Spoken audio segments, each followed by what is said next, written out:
अकबर बीरबल की कहानी अंधे या देखने वाले। एक बार की बात है, अकबर और बीरबल किसी बात पर चर्चा कर रहे थे।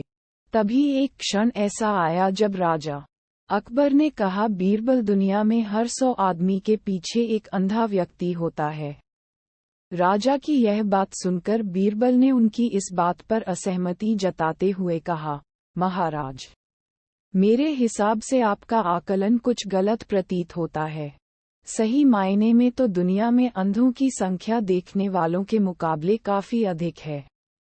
बीरबल का ये जवाब सुनकर राजा अकबर को काफी आश्चर्य हुआ। उन्होंने कहा, जब हम अपने चारों ओर देखते हैं तो देखने वाले लोगों की संख्या अंधों से अधिक ही मालूम होती है। ऐसे में अंधों की संख्या देखने वालों के मुकाबले अधिक कैसे हो सकती है?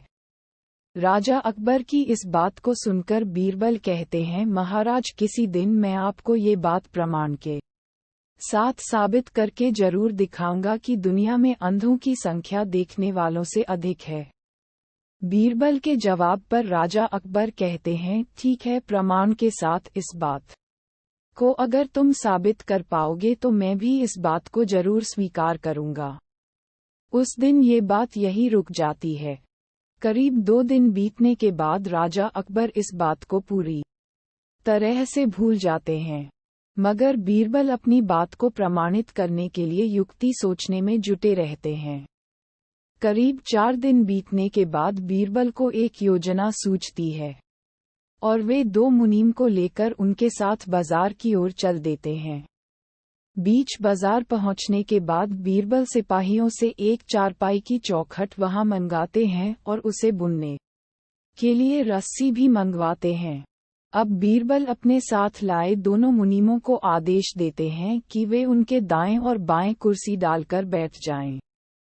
साथ ही इस बात का ध्यान रखें कि दाएं बैठने वाले मुनीम उनके राज्य में मौजूद अंधों की सूची तैयार करेंगे और बाएं बैठने वाले मुनीम देखने वालों की सूची।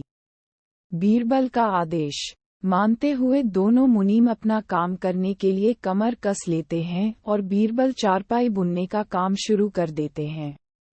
बीरबल को बीच बाजार चारपाई बुनते देख धीरे धीरे वहां लोगों की भीड़ जमा होने लगती है।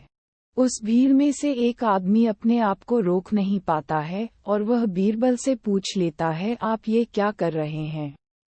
बीरबल इस सवाल का कोई जवाब नहीं देते और अपने दाएं बैठे मुनीम को इशारा देते हैं कि वह अपनी सूची में इस आदमी का नाम लिख लें।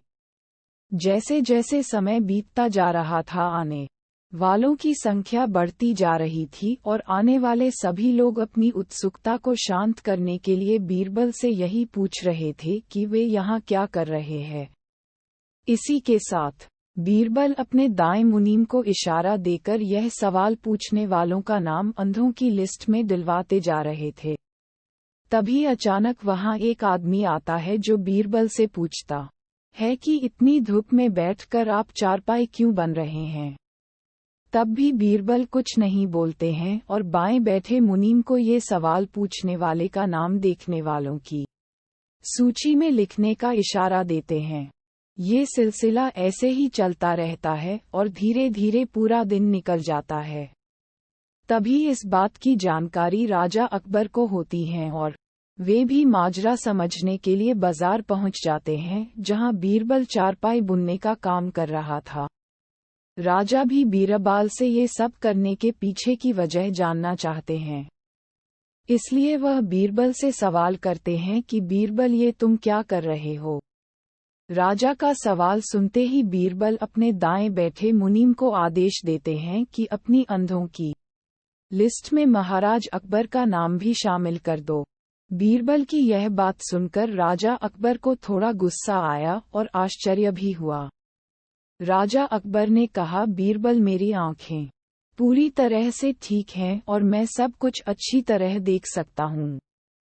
फिर क्यों तुम मेरा नाम अंधों की सूची में चढ़वा रहे हो? राजा अकबर के इस सवाल पर बीरबल मुस्कुराते हुए कहते हैं, महाराज, आप देख सकते हैं कि मैं चारपाई बन रहा हूँ। फिर भी अपने सवाल किया कि मैं क्या कर रहा हूँ। अब महाराज, ऐसा सवाल तो एक अंधा व्यक्ति ही पूछ सकता है। बीरबल का यह उत्तर सुन राजा अकबर को समझ में आ गया कि वह कुछ दिन पहले की गई बात को प्रमाणित करने के लिए ये सब कर रहा है। ये बात समझ में आते ही राजा अकबर भी मुस्कुराते हैं और पूछते हैं, बीरबल तो फिर बताओ कि तुमने अपने इस प्रयास से क्या पता लगाया। बताओ, देखने वालों की संख्या अधिक है या अंधों की। राजा के सवाल पर बीरबल जवाब देते हैं, महाराज, मैंने जो कहा था वही बात सच निकली कि दुनिया में देखने वालों के मुकाबले अंधों की संख्या ज्यादा है। मेरे द्वारा तैयार की गई दोनों सूची का मिलान करने से आप भी इस बात को अच्छी तरह से समझ सकते हैं। बीरबल का उत्तर सुनकर राजा अकबर जोर से हंसते हैं और कहते हैं, बीरबल, तुम अपनी बात को साबित करने के लिए कुछ भी कर सकते हो। कहानी से सीख। अकबर बीरबल अंधे बाबा की इस कहानी से यह सीख मिलती है कि दिखाई देने के बाद भी मूर्खतापूर्ण सवाल करने वाला व्यक्ति किसी अंधे के समान ही होता है।